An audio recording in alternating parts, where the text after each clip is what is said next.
Let's face it, we live in the United States of surveillance, where every moment, from the shocking and the trivial to the outrageous and mundane, is an open target for exposure. And on September 20th, 2012, almost every moment of Pedro Bravo's day was captured in the bitter grays of surveillance cameras. He and Christian met at 1:39 p.m., head to lunch, then go to this Best Buy. A receipt shows Pedro bought a Kanye West CD with cash and used his rewards card. At 4:11 that afternoon, Bravo drives his friend to this parking lot. The two sit in Bravo's navy blue Blazer at this spot.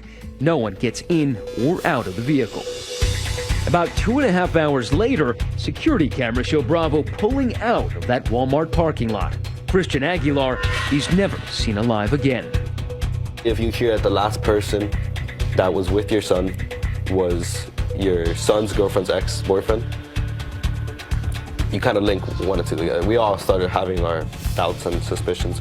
Now, at the same time that Pedro was being tagged by all that surveillance, Erica Freeman was frantically trying to find Christian. I kept texting him and kept calling him, and it was really strange that he wasn't answering. It just wasn't like him. I'm trying to calm myself down, there's a perfectly reasonable explanation for this. Back at Pedro's apartment, what security cameras pick up next was suspicious and disturbing. Bravo arrives, then immediately leaves his apartment.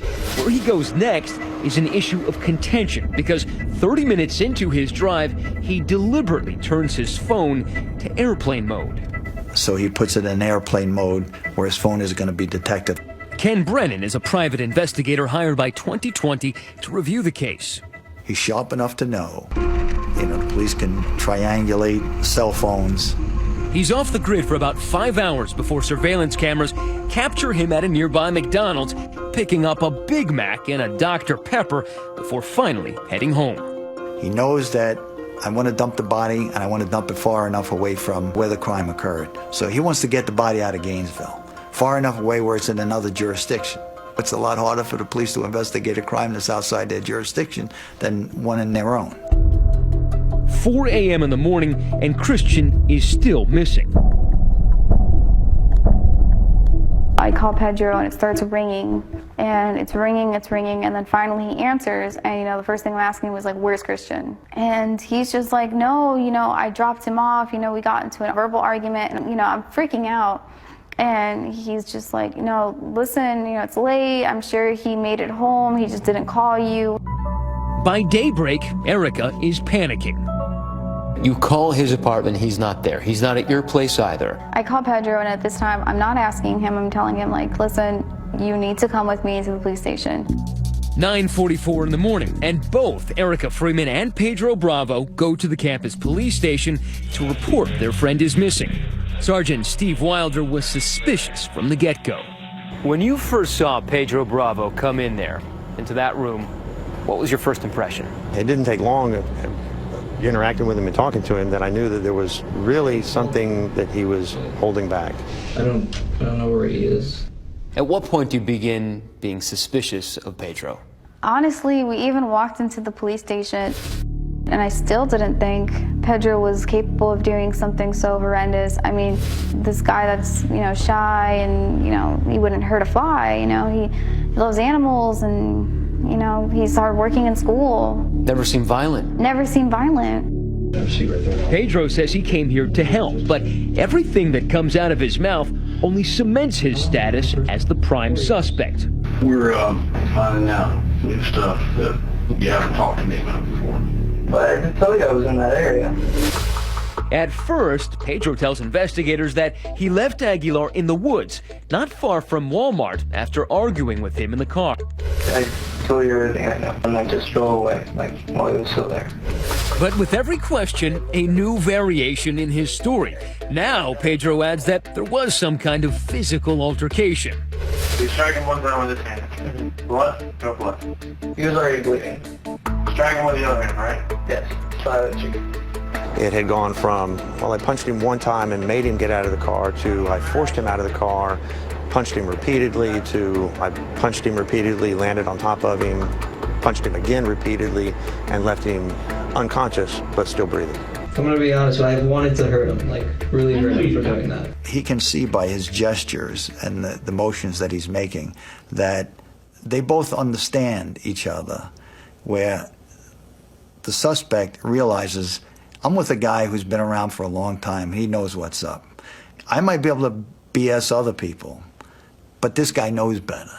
Was there a moment during that interrogation that you looked at Bravo and said, I'm speaking to a murderer? I knew certainly after speaking with him for just a few minutes that I was speaking with someone who was trying to be extremely deceptive. You saw Pedro Bravo. He's not a very big guy. And when you think of him knocking somebody who's 8 inches taller than him out of the car and beating him up, what do you think?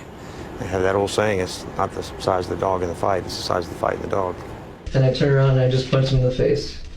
And What did he do? well, he grabbed his nose because I punched him in the like I turned around and I hit him in the face.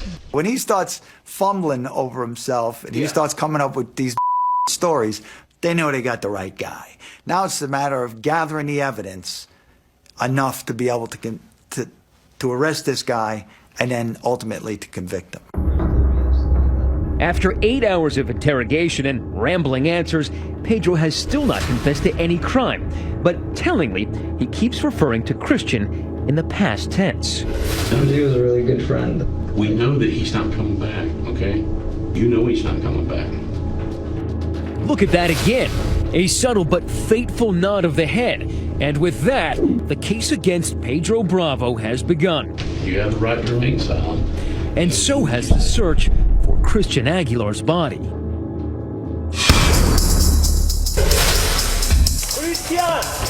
It was the largest and most publicized search in Gainesville history. Hundreds of people, friends, family, volunteers, even psychics, combing 10 square miles of woods and ditches in search of clues. I'm looking for people's heart that can come and help me. I'm looking for somebody that can walk with me. That's the only thing that I'm asking. God, today we come before you and we pray for the Aguilar family. Candlelight vigils pop up for the missing teen in Gainesville, Miami, the family's native Colombia. We had hope of finding him. I mean, it slowly started going away when you're reaching day 4 and 5 and there's no trace of him. So you knew that he was dead, but you were not willing to accept the fact that he was going to remain missing. Yes. 8 days after Christian's disappearance, even though no body has been discovered, the state charges Bravo with kidnapping and first-degree murder. It was sickening almost, just because, you know, we knew him for so long, and, you know, Christian was his friend. And I'm just there, like, you know, crying, and we were just feeling like, you know, he's not going to come back. We're not going to ever see him again. Knowing that Christian's family and the love of his life are all in agony, Pedro still offers no information about his friend's whereabouts. Then, 22 days after his mysterious disappearance, 2 hunters in search of firewood found Christian's body in the swamplands 60 miles southwest of Gainesville. A body found east of Cedar Key. The Aguilar family tells us they feel like it's their son. They tell me, you know, listen, the search is over. You know, they found him. Christian's gone. And I mean, now I'm starting to shake, and it was like this sense of relief, and at the same time this sense of overwhelming pain. When we come back, lights. 48 minutes. He uses his flashlight out there. Camera. But you know he's not coming back. And courtroom action to prove how the young freshman taught himself Murder 101. As the suspicion and evidence mounts here tonight, our question for you at home: have you ever been involved with someone who just can't let go? We're tweeting throughout the hour. Use the hashtag ABC2020.